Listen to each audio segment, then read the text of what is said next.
ਸ੍ਰੀ ਵਾਹਿਗੁਰੂ ਸਾਹਿਬ JIO. ਜੇਤਾ JIO ਪਿੰਡ ਸਭ ਤੇਰਾ, ਤੂੰ ਅੰਤਰ ਜਾਮੀ ਪੁਰਖ ਭਗਵਾਨ। ਦਾਸਨ ਦਾਸ ਕਹੈ ਜਨ ਨਾਨਕ, ਜੇਹਾ ਤੂੰ ਕਰਾਏ ਤੇਹਾ ਹਉ ਕਰੀ ਬਖਿਆਨ। ਵਾਹਿਗੁਰੂ ਸਾਹਿਬ ਜੀਓ। ਦੇਵ ਗੰਧਾਰੀ ਮਹੱਲਾ ਨੌਵਾਂ। ਜਗਤ ਮੈਂ ਝੂਠੀ ਦੇਖੀ ਪ੍ਰੀਤ, ਆਪਣੇ ਹੀ ਸੁਖ ਸਿਉ ਸਭ ਲਾਗੇ। ਕਿਆ ਦਾਰਾ ਕਿਆ ਮੀਤ ਰਹਾਉ। ਮੇਰੋ ਮੇਰੋ ਸਭੈ ਕਹਿਤ ਹੈ, ਹਿਤ ਸਿਉ ਬਾਂਧਿਓ ਮੀਚੀਤ। ਅੰਤ ਕਾਲ ਸੰਗੀ ਨਹਿ ਕੋ, ਇਹ ਅਚਰਜ ਹੈ ਰੀਤ। ਮਨ ਮੂਰਖ ਅਜਹੂ ਨਹਿ ਸਮਝਤ, ਸਿੱਖ ਦੈ ਹਾਰਿਓ ਨੀਤ। ਨਾਨਕ ਭਉਜਲ ਪਾਰ ਪਰੈ, ਜੋ ਗਾਵੈ ਪ੍ਰਭ ਕੇ ਗੀਤ। ਨਾਨਕ ਭਉਜਲ ਪਾਰ ਪਰੈ, ਜੋ ਗਾਵੈ ਪ੍ਰਭ ਕੇ ਗੀਤ। ਧੰਨ ਧੰਨ ਗੁਰੂ ਗਰੀਬ ਨਿਵਾਜ ਸਤਿਗੁਰੂ ਸ੍ਰੀ ਗੁਰੂ ਗ੍ਰੰਥ ਸਾਹਿਬ ਸੱਚੇ ਪਾਤਸ਼ਾਹ ਜੀ ਦੀ ਪਾਵਨ ਪਵਿੱਤਰ ਹਜ਼ੂਰੀ ਅੰਦਰ ਜੁੜ ਬੈਠੀ ਗੁਰੂ ਕੀ ਸਾਜੀ ਨਿਵਾਜੀ ਸਾਧ ਸੰਗਤ। ਬੜੀ ਸਤਿਗੁਰਾਂ ਨੇ ਰਹਿਮਤ ਅਪਾਰ ਬਖਸ਼ਿਸ਼ ਦਇਆ ਕੀਤੀ ਹੈ, ਜਿਸ ਸਦਕਾ ਆਪ ਜੀ ਗੁਰੂ ਘਰ ਦੀਆਂ ਹਾਜ਼ਰੀਆਂ ਭਰ ਕੇ ਜੀਵਨ ਸਫਲਾ ਕਰ ਰਹੇ ਹੋ। ਵਿਸ਼ੇਸ਼ ਉਪਰਾਲੇ ਸਦਕਾ ਧੰਨ ਸਤਿਗੁਰੂ ਸ੍ਰੀ ਗੁਰੂ ਤੇਗ ਬਹਾਦਰ ਸੱਚੇ ਪਾਤਸ਼ਾਹ ਜੀ ਦੇ 400 ਸਾਲਾ ਪ੍ਰਕਾਸ਼ ਪੁਰਬ ਨੂੰ ਸਮਰਪਿਤ ਜੋ ਸਤਿਗੁਰਾਂ ਦੀ ਪਾਵਨ ਬਾਣੀ ਹੈ, ਧੰਨ ਸ੍ਰੀ ਗੁਰੂ ਗ੍ਰੰਥ ਸਾਹਿਬ ਜੀ ਦੇ ਅੰਦਰ ਅੰਕਿਤ ਉਸ ਬਾਣੀ ਦੀ ਵਿਚਾਰ ਆਪ ਜੀ ਪਿਛਲੇ ਦਿਨਾਂ ਤੋਂ ਸਰਵਣ ਕਰ ਰਹੇ ਹੋ। ਸਤਿਗੁਰਾਂ ਦੀ ਅਪਾਰ ਦਇਆ ਸਦਕਾ ਆਪ ਜੀ ਨੇ ਹੁਣ ਦੇਵ ਗੰਧਾਰੀ ਰਾਗ ਦੇ ਅੰਦਰ ਜੋ ਧੰਨ ਸ੍ਰੀ ਗੁਰੂ ਤੇਗ ਬਹਾਦਰ ਸੱਚੇ ਪਾਤਸ਼ਾਹ ਜੀ ਦਾ ਤੀਸਰਾ ਸ਼ਬਦ ਹੈ ਉਹ ਸਰਵਣ ਕੀਤਾ ਹੈ। ਸਤਿਗੁਰਾਂ ਨੇ ਬੜੀ ਰਹਿਮਤ ਇਹਨਾਂ ਬਾਣੀ ਦੇ ਅੰਦਰ ਸਤਿਗੁਰਾਂ ਨੇ ਕੀਤੀ ਹੈ, ਜੋ ਸਤਿਗੁਰਾਂ ਦੀ ਸਮੁੱਚੀ ਬਾਣੀ ਨੂੰ ਅਸੀਂ ਵੈਰਾਗਮਈ ਬਾਣੀ ਕਹਿੰਦੇ ਹਾਂ। ਸਾਧ ਸੰਗਤ, ਵੈਰਾਗ ਜਿਹੜਾ ਹੈ ਨਾ, ਇਹ ਉਦੋਂ ਹੀ ਉਤਪੰਨ ਹੁੰਦਾ ਹੈ ਜਦੋਂ ਮਨੁੱਖ ਨੂੰ ਇਹ ਅਸਲ ਦੇ ਵਿੱਚ ਪਤਾ ਲੱਗਦਾ ਹੈ ਕਿ ਮੈਂ ਕਰਦਾ ਕੀ ਪਿਆ ਹਾਂ, ਮੇਰਾ ਜੀਵਨ ਦਾ ਮਨੋਰਥ ਕੀ ਹੈ। ਅਤੇ ਜਦੋਂ ਜੀਵਨ ਦਾ ਮਨੋਰਥ ਮਨੁੱਖ ਨੂੰ ਪਤਾ ਲੱਗਦਾ ਹੈ, ਜਦੋਂ ਉਹਨੂੰ ਸਮਝ ਆਉਂਦੀ ਹੈ ਕਿ ਮੇਰਾ ਰਸਤਾ ਕੀ ਹੈ ਅਤੇ ਮੈਂ ਕਿਸ ਰਸਤੇ 'ਤੇ ਚੱਲ ਰਿਹਾ, ਫਿਰ ਉਸ ਸਮੇਂ ਮਨ 'ਚ ਵੈਰਾਗ ਉਤਪੰਨ ਹੁੰਦਾ ਹੈ। ਅਤੇ ਸਤਿਗੁਰਾਂ ਨੇ ਇਹੀ ਆਪਣੀ ਬਾਣੀ ਦੇ ਅੰਦਰ ਸਮਝਾਇਆ ਹੈ ਕਿ ਭਲਿਆ ਤੇਰਾ ਰਸਤਾ ਹੈ ਕੀ, ਪਰ ਤੂੰ ਰਸਤਾ ਫੜ ਕਿਹੜਾ ਲਿਆ। ਤੂੰ ਜਾਣਾ ਕਿੱਧਰ ਨੂੰ ਹੈ ਅਤੇ ਜਾ ਕਿੱਧਰ ਨੂੰ ਰਿਹਾ, ਇਹ ਸੋਚ, ਇਹ ਸਮਝ। ਸਮਝ ਆਪਣੇ ਮਨ ਦੇ ਅੰਦਰ ਕਿ ਤੂੰ ਕਮਾਉਣ ਧਰਮ ਆਇਆ ਹੈ ਤੇ ਸੰਸਾਰ ਦੇ ਨਾਲ ਜੁੜਿਆ ਫਿਰਦਾ ਹੈ। ਕਿ ਇਸ ਤਰ੍ਹਾਂ ਤੂੰ ਧਰਮ ਦੇ ਵਿੱਚ ਪਰਪੱਕ ਹੋ ਜਾਵੇਂਗਾ ਕਿ ਤੈਨੂੰ ਪਰਮਾਤਮਾ ਦੇ ਦਰ ਦੇ ਉੱਤੇ ਢੋਈ ਮਿਲ ਜਾਵੇਗੀ ਕਿ ਸਿਰਫ ਤੂੰ ਰਸਤਾ ਭਟਕ ਕੇ ਚਲਾ ਜਾਵੇਂਗਾ।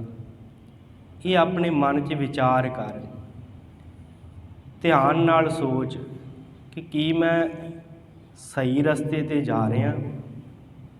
ਭਾਵੇਂ ਕਿ ਸਾਧ ਸੰਗਤ ਗੁਰਬਾਣੀ ਨੇ ਇਸ ਗੱਲ ਦੀ ਪ੍ਰੂੜਤਾ ਕੀਤੀ ਹੈ ਕਿ ਸੰਸਾਰ 'ਚ ਰਹਿ ਕੇ ਧਰਮ ਕਮਾਉਣਾ ਹੈ, ਗ੍ਰਸਤੀ ਜੀਵਨ ਦੇ ਵਿੱਚ ਰਹਿ ਕੇ ਆਪਣੇ ਜੀਵਨ ਨੂੰ ਗੁਜ਼ਾਰਨਾ ਹੈ, ਸੰਸਾਰ ਦੇ ਵਿੱਚ ਰਹਿ ਕੇ ਧਰਮ ਦੀ ਕਿਰਤ ਕਰਕੇ ਫਰਜ਼ਾਂ ਨੂੰ ਨਿਭਾ ਕੇ ਇਸ ਜੀਵਨ ਦੇ ਵਿੱਚ ਚੱਲਣਾ ਹੈ। ਪਰ ਕੀ ਹੁੰਦਾ ਹੈ ਸਾਧ ਸੰਗਤ ਕਿ ਮਨੁੱਖ ਇਹਨਾਂ ਫਰਜ਼ਾਂ ਨੂੰ ਨਿਭਾਉਂਦਾ ਇੰਨਾ ਕੁ ਫਸ ਜਾਂਦਾ ਹੈ ਕਿ ਉਹ ਆਪਣੇ ਮੇਨ ਰਸਤੇ ਤੋਂ ਭਟਕ ਜਾਂਦਾ ਹੈ। ਤੇ ਫਿਰ ਸਤਿਗੁਰਾਂ ਨੂੰ ਇਹ ਸਮਝਾਉਣ ਦੀ ਲੋੜ ਪੈ ਗਈ, ਭਲਿਆ ਤੈਨੂੰ ਕਿਹਾ ਸੀ ਕਿ ਤੂੰ ਗ੍ਰਸਤੀ ਜੀਵਨ ਬਤੀਤ ਕਰ, ਪਰ ਇਸ ਤਰ੍ਹਾਂ ਤੇ ਨਹੀਂ ਸੀ ਕਿਹਾ ਕਿ ਤੂੰ ਸਿਰਫ ਗ੍ਰਸਤੀ ਜੀਵਨ ਦੇ ਵਿੱਚ ਫਸ ਕੇ ਰਹਿ ਜਾਵੇਂ। ਪਰਿਵਾਰ ਦੇ ਵਿੱਚ, ਸਕੇ ਸੰਬੰਧੀਆਂ ਦੇ ਵਿੱਚ ਇਹ ਤੇ ਨਹੀਂ ਸੀ ਕਿਹਾ ਕਿ ਤੈਨੂੰ ਫਸ ਕੇ ਰਹਿ ਜਾਵੇਂ। ਹਾਂ, ਆਪਣੇ ਤੂੰ ਫਰਜ਼ ਨਿਭਾਉਣੇ ਸਨ, ਪਰ ਉਹਨਾਂ ਫਰਜ਼ਾਂ ਨੂੰ ਤੂੰ ਛੱਡ ਕੇ ਤੂੰ ਹੋਰ ਹੀ ਉਹਨਾਂ ਆਪਣੇ ਪਰਿਵਾਰ ਦੇ ਨਾਲ, ਰਿਸ਼ਤੇਦਾਰਾਂ ਦੇ ਨਾਲ ਸੰਬੰਧ ਹੀ ਐਸਾ ਜੋੜ ਲਿਆ ਕਿ ਤੂੰ ਫਰਜ਼ ਨਿਭਾਉਂਦਾ ਇਹਨਾਂ ਦੇ ਵਿੱਚ ਹੀ ਖਚਿਤ ਹੋ ਗਿਆ। ਤਾਂ ਸਤਿਗੁਰਾਂ ਨੇ ਸਾਨੂੰ ਇਹ ਇੱਕ ਹਲੂਣਾ ਦਿੱਤਾ ਹੈ, ਗੁਰੂ ਤੇਗ ਬਹਾਦਰ ਸੱਚੇ ਪਾਤਸ਼ਾਹ ਨੇ, ਕਿ ਭਲਿਆ ਇਹ ਮਤ ਸੋਚੀ ਕਿ ਮੈਂ ਇੱਥੇ ਸਿਰਫ ਕੁਝ ਸਮੇਂ ਤੱਕ ਇੱਥੇ ਆਇਆ। ਇਹ ਨਾ ਸੋਚੀ ਕਿ ਮੈਂ ਸਦੀਵੀ ਇੱਥੇ ਰਹਿ ਬਹਿਣਾ, ਇਹ ਕਦੀ ਨਾ ਸੋਚੀ, ਕਿਉਂਕਿ ਜਗਤ ਜਿਹੜਾ ਹੈ ਨਾ ਇਹ ਸਦਾ ਨਹੀਂ ਰਹਿਣ ਵਾਲਾ। ਧੀਆਂ, ਪੁੱਤਰ, ਪਰਿਵਾਰ, ਕਿਉਂਕਿ ਸਤਿਗੁਰਾਂ ਨੇ ਇਹ ਕਿਹਾ ਕਿ ਜੇ ਤੇਰੇ ਮਾਤ ਪਿਤਾ ਤੱਕ ਨਹੀਂ ਰਹੇ, ਜੇ ਤੇਰੇ ਵੱਡ ਵਡੇਰੀ ਨਹੀਂ ਰਹੇ, ਤੂੰ ਕਿਹੜੇ ਬਾਗ ਦੀ ਮੂਲੀ ਆ ਜਿਹੜਾ ਤੂੰ ਇੱਥੇ ਰਹਿ ਜਾਵੇਂਗਾ? ਨਹੀਂ ਰਹਿਣਾ, ਤੂੰ ਵੀ ਨਹੀਂ ਇੱਥੇ ਰਵੇਂਗਾ। ਇਸ ਕਰਕੇ ਜੇ ਇਹ ਚਲੇ ਜਾਣਾ ਇਸ ਸੰਸਾਰ ਤੋਂ, ਤੇ ਕਿਉਂ ਨਾ ਇੱਥੇ ਧਰਮ ਕਮਾ ਕੇ ਜਾਇਆ ਜਾਵੇ, ਕਿਉਂ ਨਾ ਉਹ ਰਸਤਾ ਫੜਿਆ ਜਾਵੇ ਜਿਹੜਾ ਧਰਮ ਵੱਲ ਨੂੰ ਲੈ ਕੇ ਜਾਂਦਾ ਹੈ, ਜਿਹੜਾ ਸੱਚ ਵੱਲ ਨੂੰ ਲੈ ਕੇ ਜਾਂਦਾ ਹੈ। ਤੇ ਸਾਧ ਸੰਗਤ ਜਿਹੜਾ ਇਹ ਰਸਤਾ ਫੜਦਾ ਹੈ ਨਾ, ਧਰਮ ਦਾ ਰਸਤਾ, ਉਹ ਮਨੁੱਖ ਫਿਰ ਅਸਲੀ ਧਰਮੀ ਹੁੰਦਾ ਹੈ। ਫਿਰ ਸੰਸਾਰ ਵੀ ਚੰਗਾ ਹੁੰਦਾ ਜੀ, ਇਹ ਵੀ ਧਿਆਨ ਰੱਖਣਾ। ਕਿਉਂਕਿ ਸੰਸਾਰ ਦੇ ਵਿੱਚ ਜੇ ਲੁੱਟ ਖਸੁੱਟ ਭ੍ਰਿਸ਼ਟਾਚਾਰ ਹੈ, ਉਹ ਤਾਂ ਹੀ ਹੈ ਕਿਉਂਕਿ ਮਨੁੱਖ ਆਪਣੇ ਵਾਸਤੇ, ਆਪਣੇ ਪਰਿਵਾਰ ਵਾਸਤੇ ਜਾਂ ਆਪਣੇ ਸੰਸਾਰ ਦੇ ਹੋਰਨਾਂ ਮਿੱਤਰਾਂ ਵਾਸਤੇ ਇਹ ਸਾਰਾ ਕੁਝ ਕਰ ਰਿਹਾ, ਤੇ ਤਾਂ ਹੀ ਭ੍ਰਿਸ਼ਟਾਚਾਰ ਤੇ ਇਹੋ ਜਿਹੀਆਂ ਜਿਹੜੀਆਂ ਲਾਮਤਾਂ ਸੰਸਾਰ ਨੂੰ ਲੱਗੀਆਂ ਹੋਈਆਂ। ਪਰ ਜੇ ਕਿਤੇ ਮਨੁੱਖ ਇਹ ਸਮਝ ਲਵੇ ਕਿ ਮੇਰਾ ਰਸਤਾ ਧਰਮ ਦਾ ਰਸਤਾ ਹੈ, ਤੇ ਫਿਰ ਇਹ ਲਾਮਤਾਂ ਵੀ ਸਾਡੇ ਕੋਲੋਂ ਲੈ ਜਾਣਗੀਆਂ। ਕਿਉਂਕਿ ਜਦੋਂ ਮਨੁੱਖ ਨੂੰ ਇਹ ਪਤਾ ਲੱਗ ਜਾਵੇਗਾ ਕਿ ਸੰਸਾਰ 'ਤੇ ਮੈਂ ਸਦੀਵੀ ਨਹੀਂ ਰਹਿਣਾ, ਮੇਰੇ ਪਰਿਵਾਰ ਨੇ ਸਦੀਵੀ ਨਹੀਂ ਰਹਿਣਾ, ਕਿਸੇ ਨੇ ਇੱਥੇ ਪੱਕੇ ਨਹੀਂ ਰਹਿਣਾ, ਤੇ ਫਿਰ ਮਨੁੱਖ ਇਹ ਜਿਹੜੀ ਧਰਮ ਦੇ ਰਸਤੇ 'ਤੇ ਚੱਲਣ ਵਾਲੀ ਗੱਲ ਇਹਨੂੰ ਸਮਝ ਲਵੇਗਾ, ਤੇ ਫਿਰ ਸੰਸਾਰ 'ਚੋਂ ਇਹ ਅਲਾਮਤਾਂ ਵੀ ਜਿਹੜੀਆਂ ਉਹ ਖਤਮ ਹੋ ਜਾਣਗੀਆਂ। ਸਤਿਗੁਰਾਂ ਨੇ ਅੱਜ ਇਹੀ ਬਖਸ਼ਿਸ਼ ਕੀਤੀ ਹੈ ਇਸ ਪਾਵਨ ਸ਼ਬਦ ਦੇ ਅੰਦਰ ਕਿ ਭਾਈ ਤੂੰ ਜਿਹੜਾ ਪਿਆਰ ਹੈ ਨਾ ਆਪਣਾ, ਉਹ ਜਗਤ ਦੇ ਨਾਲ ਲਾਇਆ, ਪ੍ਰੀਤ ਜਗਤ ਦੇ ਨਾਲ ਲਾਈ ਹੈ, ਪਰ ਸੱਚ ਜਾਣੀ ਕਿ ਜਗਤ ਦੀ ਜਿਹੜੀ ਪ੍ਰੀਤ ਹੈ ਝੂਠੀ ਹੈ। ਕਿਉਂਕਿ ਜਗਤ ਜਿਹੜਾ ਉਹ ਸਦੀਵੀ ਨਹੀਂ ਰਹਿਣਾ, ਤੇ ਜਿਨ੍ਹਾਂ ਨਾਲ ਪ੍ਰੀਤ ਲਾਈ ਹੈ ਉਹ ਵੀ ਨਹੀਂ ਇੱਥੇ ਰਹਿਣੇ। ਕਿਉਂਕਿ ਮਹਾਰਾਜ ਨੇ ਕਿਹਾ ਹੈ, ਸਤਿਗੁਰੂ ਗੁਰੂ ਅਰਜਨ ਦੇਵ ਮਹਾਰਾਜ ਸੱਚੇ ਪਾਤਸ਼ਾਹ ਜੀ ਕਹਿੰਦੇ, ਕਤੰਚ ਮਾਤਾ ਕਤੰਚ ਪਿਤਾ ਕਤੰਚ ਬਣਤਾ ਬਨੋਦ ਸੁਤੈ। ਕਿੱਥੇ ਗਏ ਤੇਰੇ ਮਾਤਾ, ਤੇਰਾ ਪਿਤਾ, ਤੇਰੇ ਭਰਾ, ਤੇਰੇ ਬੰਧਵ, ਕੋਈ ਤੇਰੇ ਲਾਗੇ ਨਹੀਂ ਰਹਿ ਲੱਗਦਾ, ਕਿਉਂਕਿ ਛੱਡ ਜਾਣਾ ਸਭ ਨੇ। ਜਗਤ ਦੀ ਪ੍ਰੀਤ ਝੂਠੀ ਹੈ, ਕਿਸੇ ਨੇ ਕੋਲ ਨਹੀਂ ਰਹਿਣਾ, ਕਿਸੇ ਦੇ ਨਾਲ ਸੰਬੰਧ ਬਣਾਇਆ ਤੇਰਾ ਜਿਹੜਾ ਉਹ ਖਰਾ ਨਹੀਂ ਹੈ। ਜੇ ਤੂੰ ਕਵੇਂ ਮੇਰੇ ਨਾਲ ਸਾਰੇ ਚੱਲਣੇ, ਕਦੀ ਨਹੀਂ ਹੋ ਸਕਦਾ, क्योंकि अंत वेले तेनों कल्ले नूं जाना पैना। जदों तेरा अखीरला समा आया ना, तेनों संसार छड्ड के कल्ले नूं जाना पैना है। ये मत सोची कि मेरे नाल फलाना चलिया जाएगा, मेरा ओह चलिया जाएगा, नहीं, ये कदी नहीं हो सकता। इस करके इन्ना भी खचित ना हो संसार दे विच, परिवार दे विच, कि तू धर्म का रस्ता ही भुल जावे। ये सतगुरां ने अज दे इस पावन शब्द के अंदर समझाउणा कीता है कि सतगुरु बख्शिश करते हैं। वाहिगुरु जी देव गंधारी महला नौवां, जगत मैं झूठी देखी प्रीत। सतगुरु कहते भाई मैं जगत च ना ये जिन्नी भी प्रीति है ये झूठी देखी है। झूठी है ये प्रीति जगत की। सतगुरु क्यों झूठी है, की कारण है इस झूठ का? तो सतगुरु कहते हैं भाई ये जगत की झूठी प्रीत इस करके आ क्योंकि अपने ही सुख स्यों सब लागे, क्या दारा क्या मीत। क्योंकि हर कोई अपने सुख नूं अगे रख के चलदा है। हर कोई भी है भावें संसार दे उत्ते, वो पहलों आपा सोचदा कि मैनूं किन्ना कि इहदे तों फायदा हो जाएगा, किन्ना कुछ सुख प्राप्त हो जाएगा। वेख्या जावे साध संगत, जदों घर दे विच बच्चा जन्म लैंदा ना ते परिवार पिता भी बड़ा खुश हुंदा है ते माता भी बड़ी खुश हुंदी है, कहंदी साडे घरे पुत्तर ने जन्म लिया, बड़ा प्यार करते हैं। पर इस प्यार दे पिछे भी एक ना सुख लुकिया हुंदा है। वो सुख किहड़ा सुख है कि ये वड्डा होवेगा, धन खट के देवेगा सानू ते सानू सुख देवेगा। आपा मुख आ गया ना कि बच्चे ने जन्म लिया, घर दे विच खुशियां मनाईयां गईयां, बड़ा प्यार किया, पर ये पिछे एक लुकवा कारण ये भी है कि जदों ये वड्डा होवेगा तो सानू सुख देवेगा। अपने सुख स्यों ही सब बंद, सारे जाने अपने ही सुखां नूं लगे हुए संसार दे विच। इसे तरह साध संगत सतगुरां ने कहा जगत की प्रीत इस करके झूठी है भाई क्योंकि संसार के जिन्ने भी कार विहार हैं, भावें रिश्तेदारियां हन, सज्जन हन, मित्र हन, ये सारे दे सारे, भावें तेरी नाल रहिंदी इस्तरी, दारा शब्द वरतिया इस्तरी वास्ते, भावें तेरी इस्तरी है, ये भी सतगुरु सच्चे पातशाह जी कहते हैं ये सुख दा करके ही तेरे नाल बैठे हैं। अपने सुख अपने ही सुख स्यों सब लागे, क्या दारा का मीत। महाराज दे की तू गल्लां करदा है कि मेरी पत्नी मेरे नाल निभेगी, मेरे मित्र मेरे नाल निभणगे, पर एक गल याद रखी अपने सुख स्यों ही सब लागे। सारे ही अपने सुखां दे नाल तेरे नाल लगे होए आ, क्योंकि हर किसी नूं ये है कि मैनूं की प्राप्त होवेगा, ये हर कोई गल मुख रख के चलदा है। अज संसार नूं देखदे हैं ना साध संगत आपां, ते ज़्यादातर रिश्ते इसे ही गल दे नाल बन्ने होए आ कि सानूं इहदे तो प्राप्त की होवेगा, की साडे लई ये मायने रखदा है, ये रिश्तेदारी मायने रखदी है। जे पैसा है तो रिश्तेदारी है, जे पैसा नहीं है तो अगला भी कहंदा है कौन हुंदा साडा। क्योंकि संसार दे जिहदे कोल पैसा होवे ना तो दूसरा जिहड़ा उहदा दोस्त मित्र हुंदा, भावें वो जानदा भी घट वध होवे तां भी वधा के कहंदा है फलाना सो फलाने दा फलाना मेरा आ लगदा है।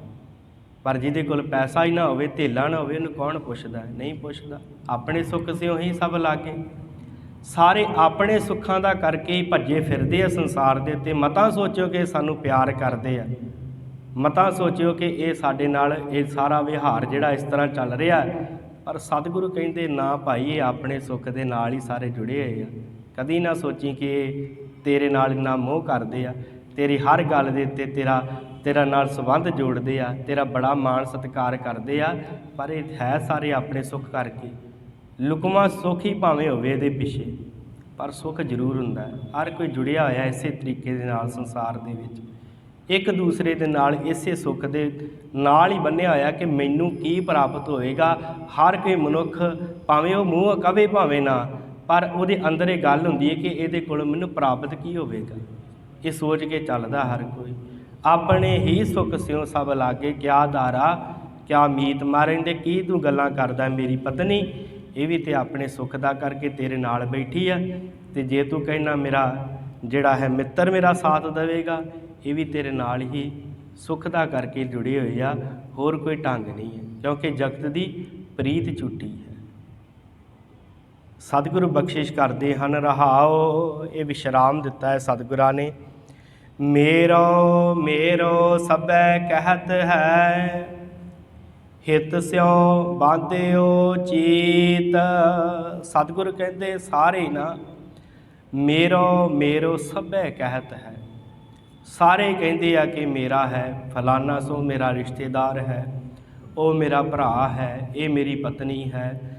ਸਤਿਗੁਰੂ ਕਹਿੰਦੇ ਸਾਰੇ ਮੇਰਾ ਮੇਰਾ ਕਰਦੇ ਆ, ਪਰ ਇੱਕ ਗੱਲ ਯਾਦ ਰੱਖਿਓ, ਇਹ ਜਿਹੜਾ ਹਿੱਤ ਆ ਨਾ, ਇਹ ਜਿਹੜਾ ਮੋਹ ਹੈ, ਹਿੱਤ ਸਿਓ ਬਾਂਧਿਓ ਮੀਤ, ਮੋਹ ਦਾ ਕਰਕੇ ਜੁੜੇ ਹੋਏ ਤੁਹਾਡੇ ਨਾਲ। ਇੱਕ ਮੋਹ ਜਿਹੜਾ ਹੈ ਸਾਡੇ ਅੰਦਰ ਬੜਾ ਪ੍ਰਬਲ ਹੈ, ਉਸ ਮੋਹ ਦੇ ਅਧੀਨ ਹਰ ਕੋਈ ਤੁਹਾਡੇ ਨਾਲ ਜੁੜਿਆ ਹੈ, ਕਿਉਂਕਿ ਤਾਂ ਹੀ ਤੁਹਾਨੂੰ ਕਹਿੰਦੇ ਇਹ ਵੀ ਮੇਰਾ ਹੈ, ਇਹ ਵੀ ਮੇਰਾ ਹੈ। ਮਨੁੱਖ ਵੀ ਇਹੀ ਸੋਚਦਾ ਨਾ ਕਿ ਮੇਰੇ ਧੀਆਂ ਪੁੱਤਰ, ਮੇਰਾ ਪਰਿਵਾਰ, ਮੇਰੇ ਰਿਸ਼ਤੇਦਾਰ, ਇਹ ਸਾਰਾ ਕੁਝ ਇਹੀ ਸੋਚਦਾ ਹੈ, ਪਰ ਕਾਹਦੇ ਵਾਸਤੇ? ਹਿੱਤ ਸਿਓ ਬਾਂਧਿਓ ਚੀਤ। ਮਹਾਰਾਜ ਕਹਿੰਦੇ ਹਿੱਤ ਲੱਗਾ ਹੋਇਆ ਹੈ, ਮੋਹ ਲੱਗਾ ਹੋਇਆ ਹੈ, ਮੋਹ ਦਾ ਕਰਕੇ ਮਨੁੱਖ ਕਹਿੰਦਾ ਕਿ ਇਹ ਮੇਰਾ ਹੈ, ਇਹ ਬਗਾਨਾ ਹੈ। ਅੰਤ ਕਾਲ ਸੰਗੀ ਨਹਿ ਕੋ, ਇਹ ਅਚਰਜ ਹੈ ਰੀਤ। ਮਹਾਰਾਜ ਕਹਿੰਦੇ ਅੰਤ ਕਾਲ ਸੰਗੀ ਨਹਿ ਕੋ, ਅਖੀਰਲੇ ਸਮੇਂ ਤੇਰਾ ਕੋਈ ਸੰਗੀ ਨਹੀਂ ਹੋਣਾ, ਕਿਉਂਕਿ ਅਖੀਰਲੇ ਸਮੇਂ ਤੈਨੂੰ ਆਪ ਜਾਣਾ ਪੈਣਾ ਇੱਥੋਂ ਸੰਸਾਰ ਨੂੰ ਛੱਡ ਕੇ ਇਕੱਲੇ ਨੂੰ। ਠੱਗੀਆਂ ਮਾਰਦਾ ਹੈ, ਚੋਰੀਆਂ ਕਰਦਾ ਹੈ, ਭ੍ਰਿਸ਼ਟਾਚਾਰ ਕਰਦਾ ਹੈ। ਮਹਾਰਾਜ ਕਹਿੰਦੇ ਪਰ ਗੱਲ ਯਾਦ ਰੱਖੀ, ਸੰਸਾਰ ਤੋਂ ਤੈਨੂੰ ਇਕੱਲੇ ਨੂੰ ਜਾਣਾ ਪੈਣਾ। ਇਹ ਨਾ ਸੋਚੀ ਕਿ ਮੇਰੇ ਨਾਲ ਹਰ ਕੋਈ ਤੁਰ ਪਵੇਗਾ, ਸਾਰਿਆਂ ਦਾ ਸਫ਼ਰ ਸਿਰਫ ਮੜੀਆਂ ਤੱਕ ਹੈ, ਤੇ ਤੈਨੂੰ ਛੱਡ ਕੇ ਸਾਰੇ ਵਾਪਸ ਆ ਜਾਣਗੇ। ਅਗਲਾ ਸਫ਼ਰ ਤੈਨੂੰ ਇਕੱਲੇ ਨੂੰ ਕਰਨਾ ਪੈਣਾ। ਅੰਤਕਾਲ ਸੰਗੀ ਨਹਿ ਕੋ, ਅੰਤਕਾਲ ਨੂੰ ਕੋਈ ਸੰਗੀ ਨਹੀਂ ਹੋਣਾ। ਸਤਿਗੁਰੂ ਗੁਰੂ ਅਮਰਦਾਸ ਮਹਾਰਾਜ ਸੱਚੇ ਪਾਤਸ਼ਾਹ ਜੀ ਦੇ ਜੀਵਨ ਵਿੱਚ ਇੱਕ ਘਟਨਾ ਯਾਦ ਆ ਗਈ। ਇੱਕ ਬੜਾ ਪਿਆਰਾ ਗੁਰਸਿੱਖ ਸੀ ਸਤਿਗੁਰਾਂ ਦਾ, ਰੋਜ਼ ਅੰਮ੍ਰਿਤ ਵੇਲੇ ਹਾਜ਼ਰੀ ਭਰਨੀ ਆਣ ਕਰਕੇ ਸਤਿਗੁਰਾਂ ਦੇ ਕੋਲ, ਗੁਰੂ ਅਮਰਦਾਸ ਜੀ ਕੋਲ। ਗੋਇੰਦਵਾਲ ਦੀ ਘਟਨਾ। ਰੋਜ਼ ਆਉਣਾ ਉਹਨੇ ਗੁਰੂ ਦਰਬਾਰ 'ਚ ਹਾਜ਼ਰੀ ਭਰਨੀ, ਬੜੇ ਪਿਆਰ ਦੇ ਨਾਲ ਬਾਣੀ ਪੜ੍ਹਿਆ ਕਰਨੀ।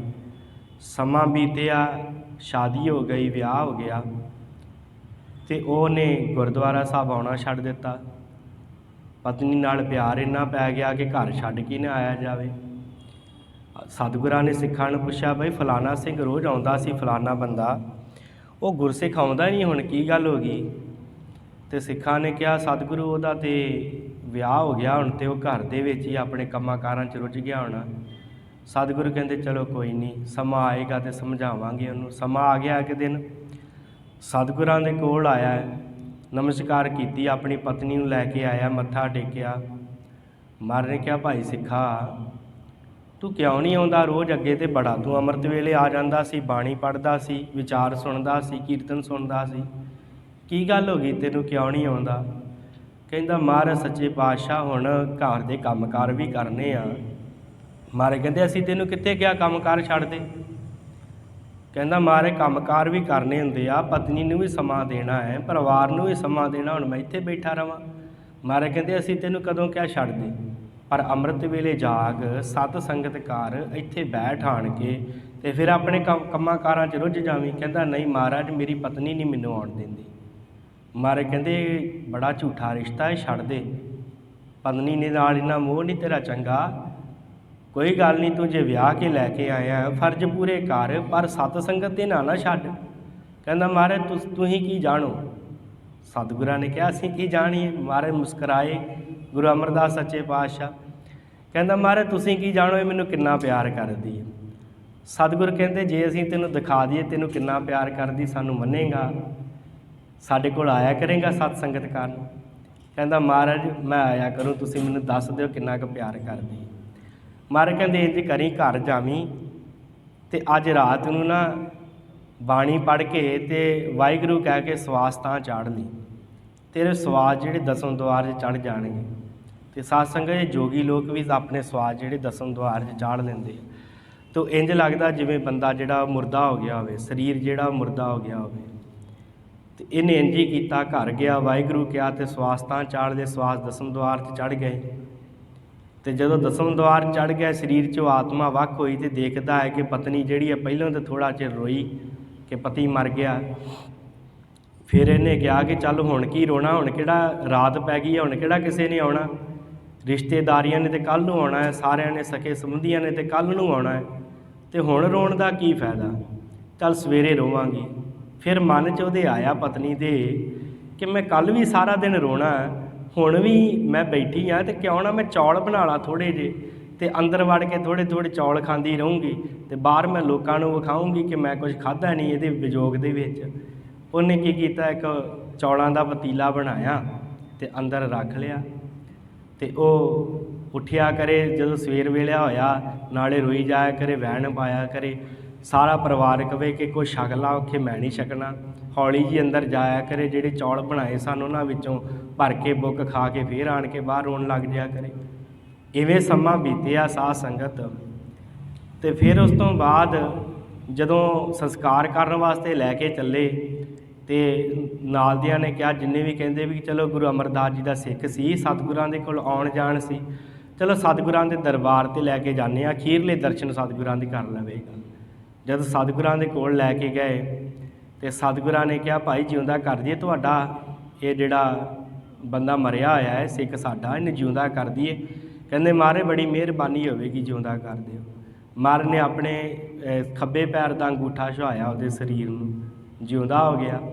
तो उठ के सब तो पहले सतगुरां दे चरनां ते नमस्कार कीती, कहंदा महाराज मैं देख लिया अंत काल संगी ने को, ये अचरज है रीत। महाराज कहंदे कोई संगी नहीं अंत काल नूं। पत्नी नूं वेखिया ते चौलां दा भरिया पतीला अंदर खांदी पई है, मैं जिहदे नाल इन्ना प्यार कहना सी मैं पाया।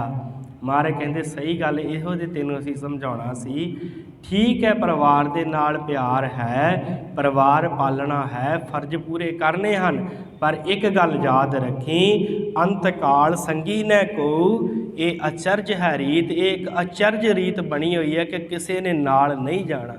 ये गल सोच समझ के सतगुरां ने सानू समझाई है कि भाई ये गल ध्यान इधर गल वल दें कि अंत काल संगी ने को, किसी ने नाल नहीं जाना अंत काल, क्योंकि शरीर छड्ड के आप ही ये पैंडा तय करना पैना है। तो पर जे धर्म कमाया होएगा तो फिर तो सचखंड प्राप्त है, नहीं तो फिर बंदा नरकां दे विच ते जावेगा ही ना जे विकार कमाए हुए थे। इस करके सतगुरु कहंदे आ कि अंत काल संगी न को, ये अचरज है रीत, मन मूरख अजहु नह समझत, सिख दै हारियो नीत। मारे कहंदे पारना भाई ये जिहड़ा मन है ना मनुख दा, ये नहीं समझदा, मन मूर्ख है।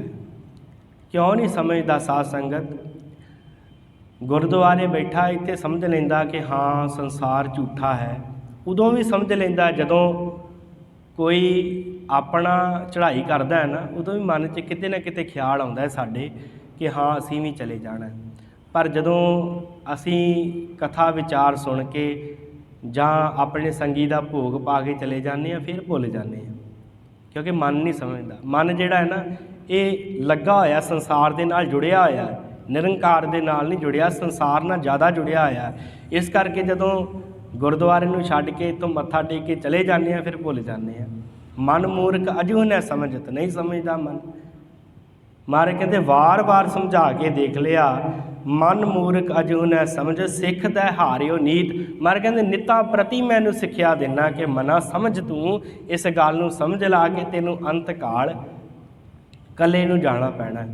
ये जगत की प्रीत झूठी है, जगत छड्ड के जाना पैना है, पर ये मन समझदा नहीं। मारे कहते वार वार इनूं सिक्ख्या दृढ़ करवाउने आ। मन मूर्ख अजू न समझ, सिख दै हारियो नीत, नानक भौजल पार परै, जो गावै प्रभ कै गीत। सतगुर कहंदे आ कि असल तेरा भाई काम की है संसार दे विच। इस जिहड़ा भवजल आ ना, संसार रूपी भवजल, इनू तरन वास्ते तू संसार ते आया। ਤੈਨੂੰ ਸੰਸਾਰ 'ਤੇ ਭੇਜਿਆ ਗਿਆ ਧਰਮ ਕਮਾਉਣ ਵਾਸਤੇ, ਪਰ ਤੂੰ ਸੰਸਾਰ ਦੇ ਨਾਲ ਹੀ ਜੁੜ ਗਿਆ, ਇਸ ਭਵਜਲ ਦੇ ਵਿੱਚ ਡੁੱਬਦਾ ਪਿਆ ਹੈ। ਨਾਨਕ ਭਵਜਲ ਪਾਰ ਪਰੈ। ਫਿਰ ਸਤਿਗੁਰੂ ਇੱਥੋਂ ਪਾਰ ਕਿਵੇਂ ਪਰਿਆ ਜਾਵੇ? ਤੇ ਸਤਿਗੁਰੂ ਕਹਿੰਦੇ ਆ, ਜੋ ਗਾਵੈ ਪ੍ਰਭ ਕੇ ਗੀਤ। ਜਿਹੜਾ ਪ੍ਰਭੂ ਵਾਹਿਗੁਰੂ ਅਕਾਲ ਪੁਰਖ ਦੇ ਗੀਤ ਗਾਉਂਦਾ ਹੈ, ਉਹ ਇਸ ਭਵਜਲ ਤੋਂ ਪਾਰ ਹੁੰਦਾ ਹੈ। ਹੋਰ ਕਿਸੇ ਤਰੀਕੇ ਦੇ ਨਾਲ ਪਾਰ ਨਹੀਂ ਹੋਇਆ ਜਾਣਾ। ਸਤਿਗੁਰਾਂ ਨੇ ਅੱਜ ਦੇ ਸ਼ਬਦ ਦੇ ਅੰਦਰ ਬਖਸ਼ਿਸ਼ ਕੀਤੀ ਹੈ ਕਿ ਭਾਈ ਠੀਕ ਹੈ, ਤੇਰਾ ਪਿਆਰ ਪਰਿਵਾਰ ਨਾਲ ਲੱਗਾ ਹੈ, ਪਰ ਇੱਕ ਗੱਲ ਯਾਦ ਰੱਖੀ, ਪਰਿਵਾਰ ਨੇ ਤੇਰਾ ਸਾਥ ਨਹੀਂ ਦੇਣਾ, ਸੰਗੀਆਂ ਨੇ, ਸਾਥੀਆਂ ਨੇ, ਸੰਸਾਰ ਨੇ ਤੇਰਾ ਸਾਥ ਨਹੀਂ ਦੇਣਾ। ਪਰ ਇੱਕ ਗੱਲ ਯਾਦ ਰੱਖੀ, ਉਸ ਨਿਰੰਕਾਰ ਨੇ ਤੇਰੀ ਬਾਂਹ ਫੜਨੀ ਹੈ, ਅਤੇ ਉਸ ਨਿਰੰਕਾਰ ਨੇ ਬਾਂਹ ਫੜ ਕੇ ਤੈਨੂੰ ਇਸ ਭਵਜਲ ਤੋਂ ਪਾਰ ਉਤਾਰਨਾ ਹੈ। ਅਤੇ ਜੇ ਇਸ ਭਵਜਲ ਤੋਂ ਪਾਰ ਉਤਰਨਾ ਹੈ ਅਤੇ ਉਹਦੇ ਵਾਸਤੇ ਇਹ ਗੱਲ ਯਾਦ ਰੱਖ ਕਿ ਜੋ ਗਾਵੈ ਪ੍ਰਭ ਕੇ ਗੀਤ, ਉਸ ਪ੍ਰਭੂ ਦੇ, ਉਸ ਵਾਹਿਗੁਰੂ ਦੇ ਗੀਤ ਗਾ। ਜੇ ਗਾਵੇਂਗਾ ਤਾਂ ਤੇਰਾ ਪਾਰ ਉਤਾਰਾ ਹੋਣਾ, ਨਹੀਂ ਤਾਂ ਤੇਰਾ ਪਾਰ ਉਤਾਰਾ ਨਹੀਂ ਹੋਣਾ। ਸਤਿਗੁਰਾਂ ਨੇ, ਧੰਨ ਗੁਰੂ ਅਰਜਨ ਦੇਵ ਮਹਾਰਾਜ ਸੱਚੇ ਪਾਤਸ਼ਾਹ ਨੇ ਨਾ ਬਖਸ਼ਿਸ਼ ਕੀਤੀ ਹੈ। ਸਤਿਗੁਰਾਂ ਨੇ ਕਿਹਾ ਠੀਕ ਹੈ, ਤੇਰਾ ਸਨੇਹ, ਤੇਰਾ ਪਿਆਰ, ਤੇਰਾ ਹਿੱਤ ਜਿਹੜਾ ਪਰਿਵਾਰ ਦੇ ਨਾਲ ਲੱਗਾ ਹੈ, ਪਰ ਇੱਕ ਗੱਲ ਯਾਦ ਰੱਖੀ ਕਿ ਸੰਸਾਰ ਦੇ ਨਾਲ ਜਿਹੜਾ ਸਨੇਹ ਲੱਗਾ ਨਾ, ਇਹ ਤੇਰਾ ਧ੍ਰਿਗ ਹੈ, ਅਤੇ ਸੱਚਾ ਤੇਰਾ ਜਿਹੜਾ ਸਨੇਹ ਹੈ ਨਾ, ਉਹ ਸਤ ਸੰਗਤ ਹੈ। ਜਿਵੇਂ ਆਪ ਜੀ ਜੁੜ ਬੈਠੇ, ਮਹਾਰਾਜ ਨੇ ਕਿਹਾ, ਤ੍ਰਿਗੰਤ ਮਾਤ ਪਿਤਾ ਸਨੇਹੰ, ਧ੍ਰਿਗ ਸਨੇਹੰ ਭਾਤ ਬਾਂਧਵੈ, ਧ੍ਰਿਗ ਸਨੇਹੰ ਬਣਤਾ ਬਿਲਾਸ ਸੁਤੈ, ਧ੍ਰਿਗ ਸਨੇਹੰ ਗਿਰਹਾਰਤ ਕਹਿ। ਫਿਰ ਸਤਿਗੁਰੂ ਸੱਚਾ ਸਨੇਹ ਕੀ ਹੈ? ਸਤਿਗੁਰਾਂ ਨੇ ਬਖਸ਼ਿਸ਼ ਕੀਤੀ। ਸਤਿਗੁਰੂ ਕਹਿੰਦੇ ਆ, ਭਾਈ ਜਿਹੜਾ ਸੱਚਾ ਸਨੇਹ ਹੈ ਨਾ, ਸਾਧ ਸੰਗ ਸਨੇਹ ਸਤਯੰ ਬਸਯੰ ਸੁਖੰਤ ਬਾਸਨਾ। ਸਤਿਗੁਰੂ ਕਹਿੰਦੇ ਜਿਹੜਾ ਸੱਚਾ ਸਨੇਹ ਹੈ ਨਾ, ਉਹ ਸਾਧ ਸੰਗਤ ਦੇ ਵਿੱਚ ਹੈ। ਜਿਹੜਾ ਪਿਆਰ ਹੈ ਨਾ, ਉਹ ਪ੍ਰਭ ਦੇ ਗੀਤ ਗਾਉਣ ਦੇ ਨਾਲ ਹੈ। ਜੇ ਇਸ ਭਵਜਲ ਤੋਂ ਪਾਰ ਹੋਣਾ ਹੈ, ਤੈਨੂੰ ਇਹ ਸਾਰਾ ਕੁਝ ਛੱਡਣਾ ਪਵੇਗਾ। ਛੱਡਣ ਦਾ ਮਤਲਬ ਇਹ ਨਹੀਂ ਕਿ ਛੱਡ ਕੇ ਤੋਂ ਪਾਸੇ ਹੋ ਜਾਣਾ, ਜਿਵੇਂ ਜੋਗੀ ਲੋਕ ਛੱਡ ਕੇ ਯੋਗ ਸਾਧਨਾ ਕਰਨ ਵਾਸਤੇ ਜੰਗਲਾਂ ਨੂੰ ਤੁਰ ਪੈਂਦੇ ਸੀ। ਇਹ ਇਸ ਤਰ੍ਹਾਂ ਨਹੀਂ ਛੱਡਣਾ। ਛੱਡਣਾ ਸਤਿਗੁਰਾਂ ਨੇ ਕਿਹਾ ਇੰਝ ਹੈ ਕਿ ਅੰਮ੍ਰਿਤ ਵੇਲਾ ਸਾਂਭ, ਫਿਰ ਉਸ ਤੋਂ ਬਾਅਦ ਬੰਦਗੀ ਕਰ, ਕੰਮ ਕਾਰ ਕਰ, ਪਰਮੇਸ਼ਰ ਵਾਹਿਗੁਰੂ ਨੂੰ ਯਾਦ ਰੱਖ ਕਿ ਉਹ ਦੇਖ ਰਿਹਾ ਹੈ ਤੇਰੇ ਹਰ ਕਾਰਜ ਨੂੰ, ਜੋ ਵੀ ਤੂੰ ਕਰਦਾ ਪਿਆ। ਇਸ ਤਰ੍ਹਾਂ ਤੂੰ ਆਪਣੇ ਜੀਵਨ ਦੇ ਵਿੱਚ ਸਫਲ ਹੋਵੇਂਗਾ, ਧਰਮ ਦੀ ਕਿਰਤ ਕਰੇਂਗਾ, ਧਰਮ ਕਮਾਵੇਂਗਾ ਅਤੇ ਤੇਰਾ ਜੀਵਨ ਸਫਲ ਹੋਵੇਗਾ। ਦੋ ਰਸਤੇ ਤੇਰੇ ਵਾਸਤੇ ਹਨ, ਇੱਕ ਸੰਸਾਰ ਦਾ ਰਸਤਾ ਅਤੇ ਇੱਕ ਨਿਰੰਕਾਰ ਦਾ ਰਸਤਾ। ਜੇ ਤੂੰ ਨਿਰੰਕਾਰ ਦਾ ਰਸਤਾ ਫੜ ਲਵੇਂਗਾ ਅਤੇ ਤੇਰਾ ਪਾਰ ਉਤਾਰਾ ਹੈ। ਜੇ ਤੂੰ ਸੰਸਾਰ ਦਾ ਰਸਤਾ ਫੜ ਕੇ ਤੁਰਿਆ ਫਿਰੇਂਗਾ ਕਿ ਮੈਨੂੰ ਸੁੱਖ ਇਹਦੇ ਵਿੱਚੋਂ ਮਿਲ ਜਾਵੇਗਾ, ਮੈਨੂੰ ਮੇਰੀ ਪਤਨੀ, ਮੇਰੇ ਧੀਆਂ ਪੁੱਤਰ ਸੁੱਖ ਦੇ ਦੇਣਗੇ, ਮਹਾਰਾਜ ਕਹਿੰਦੇ ਇਹ ਜਿਹੜਾ ਸਨੇਹ ਤੇਰਾ ਝੂਠਾ ਹੈ। ਕਿਉਂਕਿ ਜਗਤ ਮੈਂ ਝੂਠੀ ਦੇਖੀ ਪ੍ਰੀਤ, ਕਿਉਂਕਿ ਜਗਤ ਦਾ ਪ੍ਰੇਮ ਜਿਹੜਾ ਇਹ ਝੂਠਾ ਹੈ, ਅਤੇ ਗੁਰੂ ਦਾ, ਵਾਹਿਗੁਰੂ ਦਾ, ਪਰਮੇਸ਼ਰ ਦਾ, ਅਕਾਲ ਪੁਰਖ ਦਾ ਜਿਹੜਾ ਨੇਹ ਹੈ ਉਹ ਸੱਚਾ ਹੈ। ਸਤ ਸੰਗਤ ਦਾ ਸਨੇਹ ਸੱਚਾ ਹੈ। ਜਿਹੜਾ ਮਨੁੱਖ ਉਸ ਪ੍ਰਭੂ ਦੇ, ਵਾਹਿਗੁਰੂ ਦੇ ਗੀਤ ਗਾਵੇਗਾ, ਉਹ ਇਸ ਭਵਜਲ ਤੋਂ ਪਾਰ ਹੋਵੇਗਾ। ਨਹੀਂ ਤਾਂ ਸਾਰਾ ਸੰਸਾਰ ਜਿਹੜਾ ਹੈ ਇਸੇ ਤਰ੍ਹਾਂ ਆਉਣ ਜਾਣ ਹੈ, ਇਸੇ ਤਰ੍ਹਾਂ ਖਤਮ ਹੋ ਜਾਵੇਗਾ। ਸੋ ਸਤਿਗੁਰਾਂ ਨੇ ਇਸ ਪਾਵਨ ਸ਼ਬਦ ਦੇ ਅੰਦਰ ਇਹੀ ਬਖਸ਼ਿਸ਼ ਕੀਤੀ ਹੈ ਕਿ ਭਾਈ ਰਸਤਾ ਤੈਨੂੰ ਦੱਸ ਦਿੱਤਾ ਹੈ ਕਿ ਜੇ ਤੂੰ ਇਸ ਰਸਤੇ 'ਤੇ ਚੱਲੇਗਾ ਤਾਂ ਤੇਰਾ ਪਾਰ ਉਤਾਰਾ ਹੈ, ਨਹੀਂ ਤਾਂ ਤੇਰਾ ਜੀਵਨ ਜਿਹੜਾ ਉਹ ਵਿਅਰਥ ਹੈ। ਸੋ ਸਤਿਗੁਰਾਂ ਦੀ ਬਾਣੀ ਦਾ ਇਹ ਸ਼ਬਦ ਸਾਡੇ ਹਿਰਦੇ ਵਿੱਚ ਵਸੇ। ਹੋਈਆਂ ਬੇਅੰਤ ਭੁੱਲਾਂ ਚੁੱਕਾਂ ਦੀ ਖਿਮਾ। ਸਤਿਗੁਰੂ ਸੰਗਤ ਬਖਸ਼ਣਹਾਰ ਹੈ, ਬਖਸ਼ ਲੈਣਾ ਜੀ। ਬੁਲਾਓ ਫਤਿਹ। ਵਾਹਿਗੁਰੂ ਜੀ ਕਾ ਖਾਲਸਾ, ਵਾਹਿਗੁਰੂ ਜੀ ਕੀ ਫਤਿਹ।